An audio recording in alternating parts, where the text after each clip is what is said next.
पहिला, दिलेल्या पर्यायांपैकी योग्य पर्याय निवडून विधाने पुन्हा लिहा. 1. महाराष्ट्र विधिमंडळाचे हिवाळी अधिवेशन डॅश येथे भरते. पर्याय आहेत मुंबई, नागपूर, पुणे, औरंगाबाद आणि उत्तर आहे नागपूर.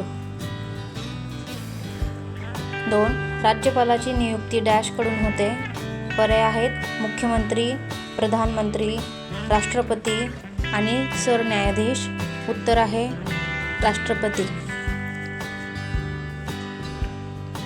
3. राज्य विधिमंडळाचे अधिवेशन बोलावण्याचा अधिकार डॅश यांना असतो. पर्याय मुख्यमंत्री, राज्यपाल, राष्ट्रपती, सभापती. उत्तर आहे राज्यपाल.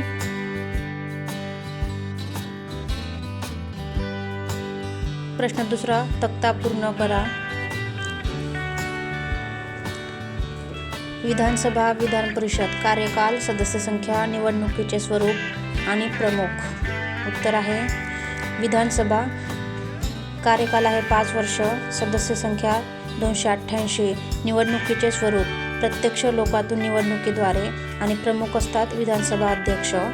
विधान परिषद कायमस्वरूपी 78 निर्वाचित आणि सभापती. प्रश्न तिसरा, टिपा लिहा. 1. राज्यपाल. 1. घटक राज्य पातळीवर राज्यपाल नामधारी प्रमुख असतात. राज्यपालाची नेमणूक राष्ट्रपती करतात. 2. राष्ट्रपतीची मर्जी असेपर्यंतच ते पदावर राहतात. 3. विधान परिषदेने व विधानसभेने संमत केलेल्या विधेयकाचे राज्यपालाच्या स्वाक्षरीनंतरच कायद्यात रूपांतर होते. 4. विधिमंडळाचे अधिवेशन बोलावण्याचा अधिकार राज्यपालांना असतो.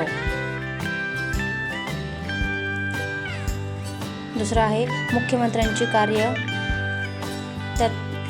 उत्तर मुख्यमंत्र्यांचे कार्य खालीलप्रमाणे. 1. मंत्रिमंडळाची निर्मिती. बहुमत सिद्ध झाल्यानंतर मुख्यमंत्री आपले मंत्रिमंडळ तयार करतात. 2. खातेवाटप. विधानसभा सदस्याचे राजकीय अनुभव, प्रशासकीय कौशल्य, लोकमताची जाणीव, नेतृत्व इत्यादी बाबींचा विचार करून खातेवाटप केले जाते.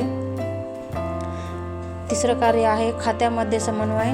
सरकार चालवताना वेगवेगळ्या खात्यामध्ये समन्वय साधून कारभाराची एक दिशा ठरवावी लागते आणि हे काम मुख्यमंत्री करतात. 4 आहे राज्याचे नेतृत्व.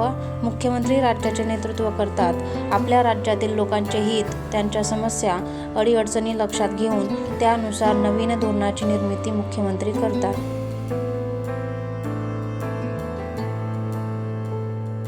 प्रश्न 4. खालील प्रश्नांची थोडक्यात उत्तरे लिहा. 1. विधानसभेच्या अध्यक्षाची कार्ये स्पष्ट करा. उत्तर 1. विधानसभेच्या सभेचे अध्यक्षपद भूषवणे. 2. सभेचे कामकाज शिस्तबद्ध पद्धतीने पार पाडणे. 3. कामकाजाची कार्यक्रम पत्रिका तयार करणे. 4. बेशिस्त वर्तन करणाऱ्या सभासदांना निलंबित करणे. 2. संविधानाने भारतासाठी संघराज्य व्यवस्था का स्वीकारली. उत्तर आहे भारताचा भौगोलिक विस्तार फार मोठा आहे आणि लोकसंख्येचे स्वरूपही बहुजिन्सी आहे. भाषा, धर्म, चालीरीती व प्रादेशिक स्वरूपात यात विविधता आहे. अशा वेळेस एकाच केंद्रीय ठिकाणावरून राज्यकारभार करणे सोयीचे ठरणार नाही. हे विचारात घेऊन संविधानाने भारतासाठी संघराज्य व्यवस्था स्वीकारली आहे. तिसरा प्रश्न आहे खातेवाटप करताना मुख्यमंत्र्यांना कोणत्या बाबींचा विचार करावा लागतो. उत्तर 1. मंत्रिमंडळ स्थापन केल्यानंतर मुख्यमंत्र्यांना निवडलेल्या मंत्र्यांना खात्याचे वाटप करावे लागते.